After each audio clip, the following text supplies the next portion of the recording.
오늘 본문을 통해서 연약한 자들을 통한 하나님의 역사 제목으로 하나님의 말씀을 나누겠습니다.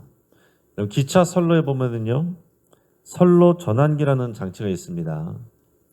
거대한 기차가 달려올 때 이 선로의 이 각도를 아주 미세하게 단 1도만 바꿔 놓아도 결국 그 기차는 수백 킬로미터 떨어진 전혀 다른 목적지에 도착하게 됩니다. 처음에는 눈에 보이지 않는 작은 차이 같지만은 시간이 흐를수록 그 결과는 엄청난 격차를 만들어냅니다.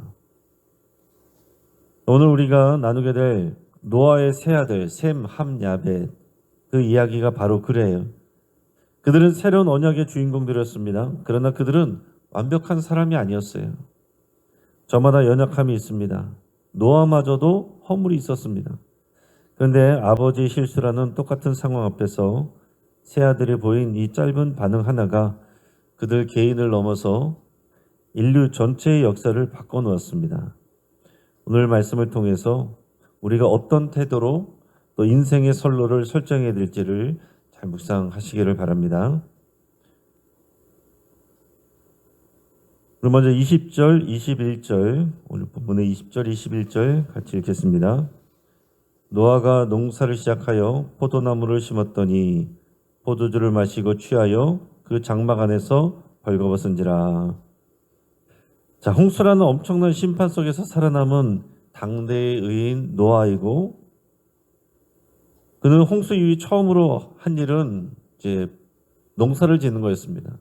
그 중에서 이제 포도 농사를 졌는데 그 결실로 이제 포도주를 만들어서 마셨어요. 근데 성경은 노아가 취하여서 벌거벗은 채 잠들었다라고 그랬습니다. 하나님께서 뭐 그 행동을 정죄하는 내용은 나오지 않습니다. 그러나 물론 덕스럽지 않고 연약한 모습이에요. 어른으로서 별로 이렇게 좋아 보이는 모습이 아니죠. 부끄러운 모습입니다.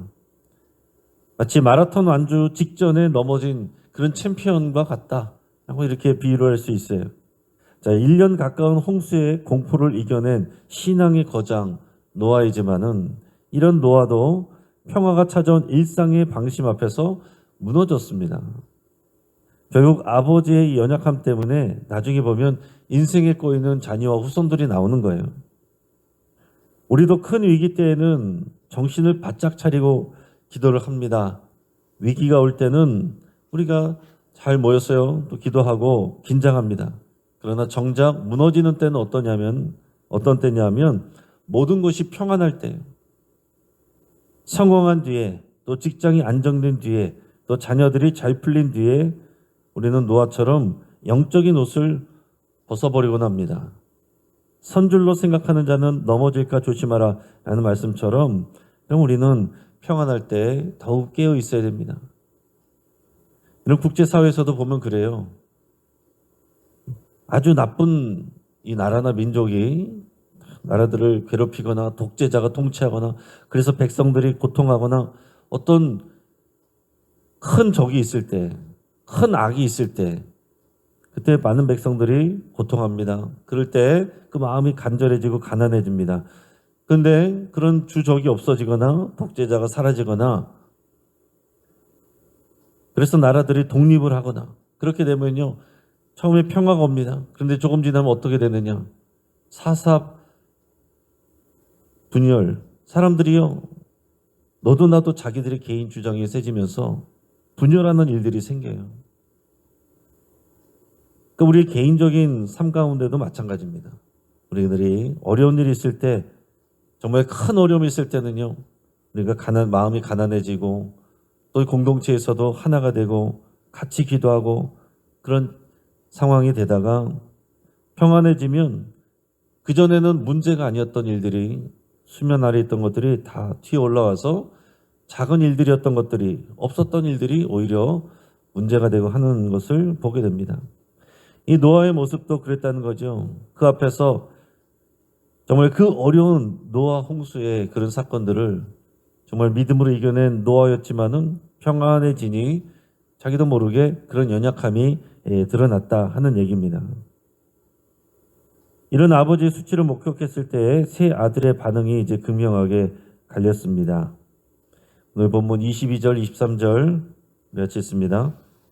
가나안의 아버지 함이 그의 아버지의 하체를 보고 밖으로 나가서 그의 두 형제에게 알림해 셈과 야벳이 옷을 가져다가 자기들의 어깨에 메고 뒷걸음쳐 들어가서 그들의 아버지의 하체를 덮었으며 그들이 얼굴을 돌이키고 그들의 아버지의 하체를 보지 아니하였더라. 아멘. 자, 19절 말씀도 같이 있습니다. 노아의 이 세 아들로부터 사람들이 온 땅에 퍼지니라. 오늘 19절의 내용부터 먼저 이렇게 나눕니다. 성경은 셈, 함, 야벳 이 세 아들로부터 사람들이 온 땅에 퍼졌다라고 그랬어요. 그러니까 모든 인류가 망하고 셈, 함, 야벳 이 세 아들로부터 이제 인류가 퍼져나가게 되고 사람들이 많아지면서 이동을 하면서 또 그 지역에서 적응을 하고 그러면서 오늘날에 인종들이 나오게 됐다 이런 얘기들을 하게 됩니다. 이것을 굳이 이제 나눠서 보면은 셈, 함, 야벳이 있는데 셈이라는 말은 명성이라는 뜻입니다. 그러니까 주로 아시아권, 중동 지역 이 민족들의 조상이 됐어요. 그러니까 결국은 이 이스라엘 민족은 셈족의 후예들입니다. 이 성경의 구속사의 이 구속사가 이 셈족을 통해서 이루어지게 돼요. 그래서 영적으로는 하나님을 섬기는 신앙의 대를 잇는 핵심 줄기가 이 셈족이 됩니다. 그래서 우리도 찾아보면은 우리 민족은 그럼 어디냐? 우리 민족도 결국은 이 셈족에 연결된다라고 말할 수 있어요. 또 함족인 함이라는 말은 뜨겁다, 검다라는 뜻을 가진다고 합니다. 근데 주로 아프리카나 가나안 지역으로 퍼져나갔어요. 그러니까 주로 이제 아프리카 사람들이나 또 이제 성경에 나오는 이 가나안 민족 이런 사람들이 이제 함 족속의 함의 후손들이 되었다라는 얘기죠. 또 야벳은 확장하다는 그런 뜻을 갖고 있는데 주로 유럽 지역, 북방 지역, 즉 인도 유럽어족으로 되는 그런 사람들입니다. 그런 사람들로 이제 퍼져나가서 인종적으로, 문화적으로, 영토적으로 많은 확장을 이룬 이런 후손들이 됐습니다. 자, 그런데 오늘 우리가 읽은 내용에서처럼 세 아들이 아버지 노아의 연약함과 허물을 봤을 때 그 반응이 기록되어 있어요. 그 내용이 뭡니까? 함의 반응은 비난과 폭로였습니다. 함은 아버지 수치를 보고 밖에 나가서 형제들에게 떠벌렸어요. 함의 눈은 타인의 허물을 찾아내는 고성능 카메라 같았고 그 입은 확성기와 같았습니다. 그는 아버지를 존중하기보다 그의 실수를 조롱하고 또 비난하고 전파하면서 자신의 의로움을 드러내려고 했습니다. 그의 형들인 셈과 야벳의 반응은 어떤 거였습니까? 사랑과 덮음이었습니다. 이들은 옷을 가져다가 어깨에 메고 뒷걸음질 쳐서 들어갔습니다. 그리고 아버지의 허물을 보지 않으려고 애썼고 조용히 아버지 수치를 그 옷으로 덮어줬습니다. 여러분 오늘날의 이 SNS 문화를 보시기 바랍니다. 누군가의 실수 하나가 포착되면 순식간에 박제되고 공유가 됩니다. 세상은 함처럼 타인의 수치를 폭로하며 쾌감을 느낍니다. 익명이라는 그 아래서 사람들이 댓글을 달며 이 댓글 때문에 또 많은 연예인들이 또 많은 또 이런 공인들이 굉장히 스트레스를 받거나 정신적인 질병을 앓거나 그것이 또 그 사람에게서 결정적인 또 큰 상처를 주거나 하는 경우들을 봅니다. 사실이 아니어도 아니면 말고 하는 게 많아요. 무책임하게 넘어가는 그런 경우들도 많습니다.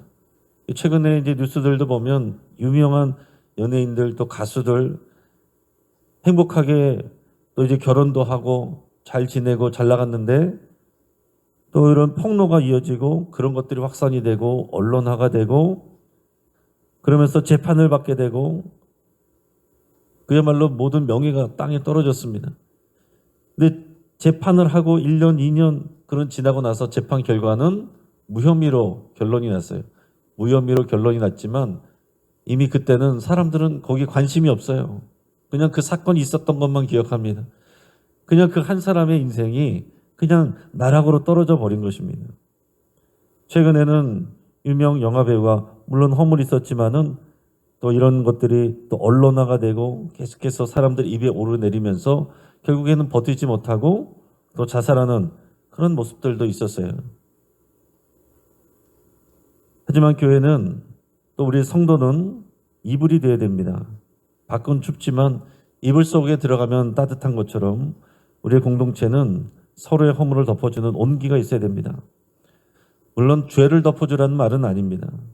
허물을 덮는다는 거예요. 이것을 우리는 잘 분별해야 되겠습니다.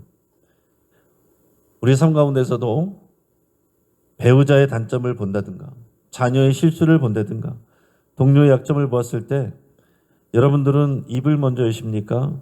아니면 뒷걸음질 쳐서 옷을 가져오십니까? 사랑은 허다한 죄를 덮는다라고 그랬습니다. 이런 선택은 그 가정에서의 문제로 끝나는 것이 아니라 그 역사의 물줄기를 만들게 됩니다. 24절에서 27절까지 말씀을 같이 읽겠습니다. 노아가 술이 깨어 그의 작은 아들이 자기에게 행한 일을 알고 이에 이르되 가나안은 저주를 받아 그의 형제의 종들의 종이 되기를 원하노라 하고 또 이르되 셈의 하나님 여호와를 찬송하리로다. 가나안은 셈의 종이 되고 하나님이 야벳을 창대하게 하사 셈의 장막에 거하게 하시고 가나안은 그의 종이 되게 하시기를 원하노라 하였더라. 아멘. 자, 노아가 일어나서 이 일어난 상황들을 보고서 이 함의 자녀 가나안을 저주를 합니다. 그냥 우리가 읽을 때는 사실은 이제 잘 이해가 되지 않습니다. 함이 잘못했는데 그 자녀가 이제 저주를 받아요. 셈과 야벳은 축복을 받습니다. 그러나 역사를 통해서 보면 그 영향력이 함보다는 이 가나안 그 후손이 더 큰 어떤 대표성을 가지고 영향력이 있었기 때문에 그런 것으로 생각이 됩니다. 여기서 노아는 셈의 하나님을 찬양하라 그랬습니다. 셈의 하나님을 찬양하라. 이 축복대로요. 이 셈의 후손을 통해서 하나님의 역사가 이루어집니다. 하나님께서 이 셈족의 하나님이 되세요. 이 셈의 후손을 통해서 아브라함이 나오고요. 모세가 나오고 다윗이 나오고 예수 그리스도가 오셨습니다. 영적인 축복의 통로가 되고 영적인 가문이 될 뿐만 아니라 영적인 민족이 돼요. 야벳은 창대케 되는 복을 받았습니다. 실제 역사 속에서 야벳의 후손, 주로 유럽, 또 서구권, 이 민족은 전 세계로 확장이 됐고요. 결국 그들은 셈의 장막 안으로 들어와서 함께 구원을 얻게 됐습니다. 셈의 장막 안으로 들어왔다는 것은 우리가 보면 주로 이제 복음이 이 유럽 국가, 서구권 국가들이 주로 이제 복음을 받아들였잖아요. 이 셈의 장막 안에 들어왔다 이렇게 얘기할 수 있습니다. 또 함의 자녀 가나안이 저주를 받았는데 함의 아들 가나안은 영적인 무질서와 우상숭배의 길을 걷게 됩니다. 그리고 예언처럼 셈의 후손인 이스라엘 민족에게 정복당하게 되죠. 한참 후의 일입니다. 한참 후에 일어날 일인데 이것이 미리 이 노아의 사건 때 이미 이렇게 축복과 저주로 그대로 미리 예언이 된 것입니다. 그래서 셈의 후손 이스라엘 민족에게 이 함의 자녀 가나안의 족속이 정복당하잖아요. 오늘 그 역사가 이 노아의 이야기에서 그대로 미리 예언되었습니다. 여러분 이것은 영적인 유전과 같아요. 부모가 하나님 앞에 보인 신앙의 태도는 그 자녀라는 밭에 그대로 심겨집니다. 함이 보여준 권위에 대한 불순종, 이것은 그의 후손들에게 영적인 교만과 타락의 씨앗이 되었습니다. 그럼 오늘 우리의 행동은 우리에게만 영향을 미치는 것이 아니라 우리의 자녀들과 가족들에게 영향을 미치고 또 우리 후손들에게도 영향을 미칩니다. 말씀을 정리합니다. 치매에 걸려서 정신이 혼미해진 한 아버지가 있어요. 어느 날 온 가족이 모인 식사 자리에서 아버지가 그만 실수를 해서 바지에 소변을 지리고 말았습니다. 주변은 조용해졌고 어린 손자들이 킥킥거리면서 웃고 있었습니다. 그때 큰아들이 조용히 일어나서 자신의 겉옷을 벗어 아버지의 허리 아래를 감쌌습니다. 그리고는 아버지의 귀에 이렇게 속삭였어요. 아버지, 괜찮아요. 저도 어릴 때 아버지 등에 엎혀서 참 많이도 지렸잖아요. 이제는 제가 덮어드릴게요. 그 아들은 아버지를 부축해서 화장실로 갔고 그 식탁에서 있었던 소라는 깊은 감동으로 바뀌었습니다. 사실 우리 모두는 노아처럼 벌거벗은 부끄러운 존재들이에요. 하나님 앞에서 우리는 죄와 수치로 인해서 부끄러운 사람들입니다. 숨길 수가 없어요. 그때 예수 그리스도께서 어떻게 하셨습니까? 예수님은 십자가에서 자신의 몸이 발가벗겨지는 수치를 당하시면서까지 자신의 의로 우리의 옷이 되어주셨습니다. 우리의 허물을 덮어주셨어요. 그래서 오늘 우리가 이 자리에 있는 것입니다. 에덴 동산에서 하나님이 짐승의 희생제물을 삼아 가죽옷으로 아담과 하와의 수치를 가려주셨던 것처럼 결국에는 하나님의 아들 예수 그리스도의 생명의 값으로 예수 그리스도로 우리의 수치를 가려주는 옷이 되게 하셨다라는 거예요. 근데 인간은 어떻게 했습니까? 인간은 무화과나무 잎으로 자기 스스로를 가리려고 했어요. 지금도 우리는 무화과나무 이파리 같은 그런 연약한 것들로, 인간적인 것들로 우리 자신을 포장하고 가리려고 해요. 그러나 그것은 영원하지 않습니다. 일시적인 것입니다. 우리의 직분이나 타이틀이나 우리의 경제력이나 우리의 스펙이나 이력서 가지고서 우리가 가려지는 것이 아닙니다. 오직 예수 그리스도로만 우리가 가려질 수가 있고, 그래서 우리가 예수 그리스도 안에서만 우리 삶의 의미가 있어요. 우리는 모두 그런 하나님의 덮어주시고 가려주시는 은혜를 입은 사람들입니다. 그러므로 이제 우리도 함의 길을 버리고 셈과 야벳의 길로 갈 수 있기를 바랍니다. 타인의 허물을 보았을 때 비난의 입을 닫고 또 사랑의 옷을 메고 뒷걸음질 쳐 갈 수 있기를 바랍니다. 우리의 그 덮어주는 선택 하나가 우리의 가정을 살리고 우리의 자녀와 가문의 역사를 바꾸는 또 축복의 시작이 될 것입니다. 한번 기도하겠습니다. 오늘 말씀을 붙잡고 함께 기도합니다. 우리의 연약함을 여러분 이 시간 고백하고 넘어지거나 시험 들지 않도록 여러분 기도할 수 있기 바랍니다. 우리 주님이 말씀하셨습니다. 매일같이 너희는 기도하되 시험에 들지 않도록 주의하고 기도하고 악에 빠지지 말라고 그랬습니다. 오늘 하루를 또 우리의 삶을 주님 앞에 고백하며 그렇게 기도할 수 있기 바랍니다. 또 남의 허물을 확신하는 입이 아니라 확산하는 입이 아니라 또 덮어주는 손길이 되기를 여러분 결단하며 기도할 수 있기 바랍니다. 또 우리의 믿음의 자녀와 후손들에게 우리가 본이 되고 복이 되기를 위해서 함께 기도하겠습니다. 그래서 셈의 후손과 이 가문과 민족이 되는 것 같이 또 우리를 통하여서 우리의 믿음의 선택을 통하여서 우리의 믿음의 본을 통하여서 우리의 가정과 가문이 또 그렇게 영적인 가문 될 수 있도록 위해서 여러분 간절히 기도하시기 바랍니다. 환우들을 위해서 같이 기도해 주시고 오늘 5060 세대를 위해서 함께 기도하겠습니다. 5060 세대 교회의 중심 세대입니다. 성숙한 믿음의 본이 되기를 위해서 함께 기도하겠습니다. 금요일 저녁 8시부터 진행되는 신년 부흥사경을 위해서 함께 기도해 주시기 바랍니다. 여러 가지 기도 제목 가지고 여러분들의 기도 제목 가지고 함께 기도하실 때 우리 주여 한번 부르짖고 합심해서 함께 기도합니다. 주여